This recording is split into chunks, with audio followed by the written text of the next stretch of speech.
Page 19 of the CryptoClub Cipher Handbook shows ways to avoid negative numbers and make calculations simpler when decrypting additive ciphers.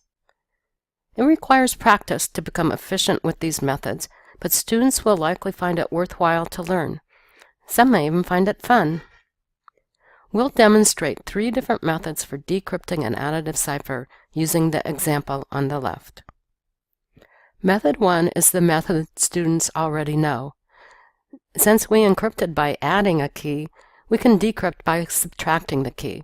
If the result is negative, add 26 before converting the number to a letter. Decrypting the first number is shown with an equation. The first plaintext number is 13, so we subtract 20 to get minus 7. Since minus 7 is a negative number, we add 26 to get 19. And as shown on the left, 19 converts to the letter T. Continuing with the other numbers, we get 2 minus 20 is equal to minus 18.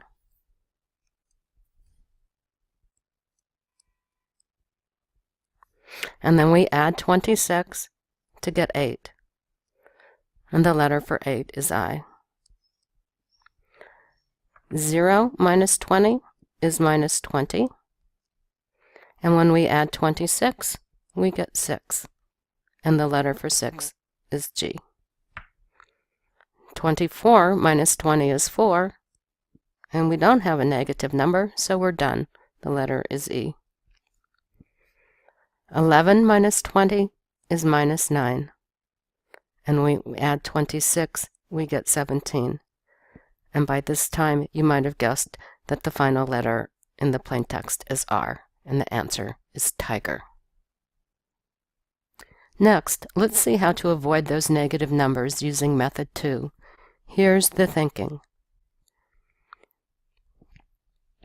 Instead of subtracting 20 before we added 26, we might add 26 first and then subtract 20. We would get the same answer, 19. Because we'll always get a number larger than 20 when we've added 26, we'll never get negative numbers. Let's see how this will work for the remaining numbers in the example. First, I'll erase our previous work. Okay.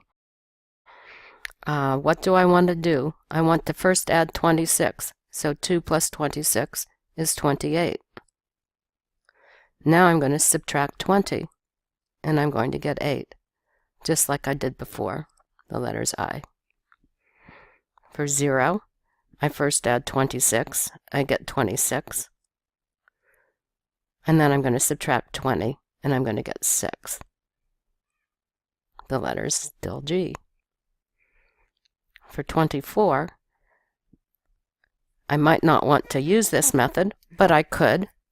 If I take 24 and add 26, I'm going to get 50.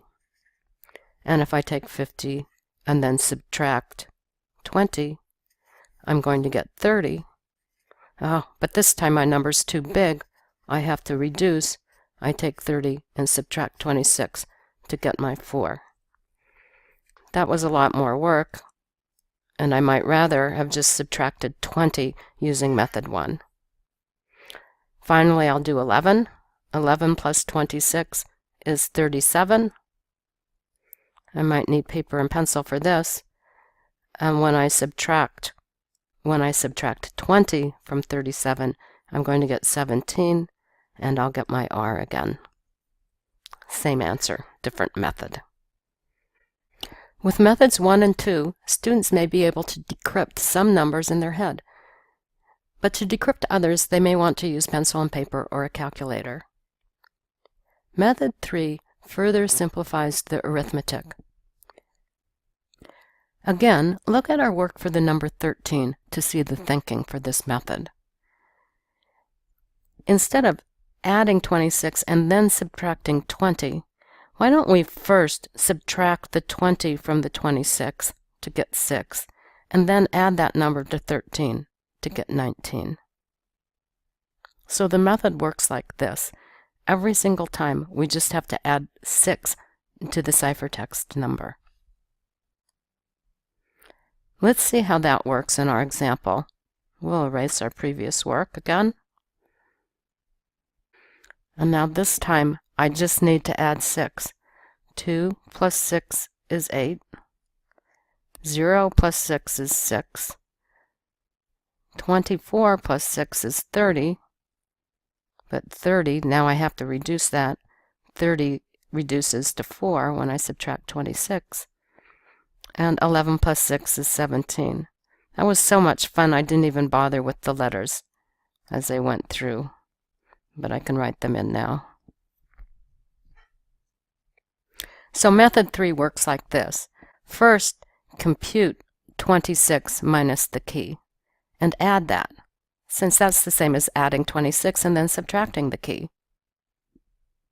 In our example, 26 minus 20 was equal to 6. Let's scroll down the page and do number 2 to see an example that uses a different key. In this example, the key is 10. So this time, we can decrypt by subtracting 10, since we encrypted by adding 10, or we can add 26 minus 10, or we can add 16. So let's try this one. It's easy to subtract 10 from 11.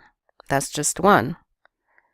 But 4 minus 10 is a negative number, so I'm going to add 16. 4 plus 16 is 20. 1 plus 16 is 17. Now 18, it's going to be easier to subtract 10. 18 minus 10 is 8. Again, some numbers it's easier to subtract 10, but other numbers it's easier to add 16.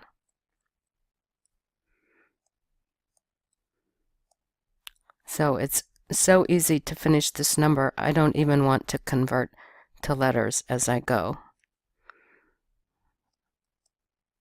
14 minus 10 is 4.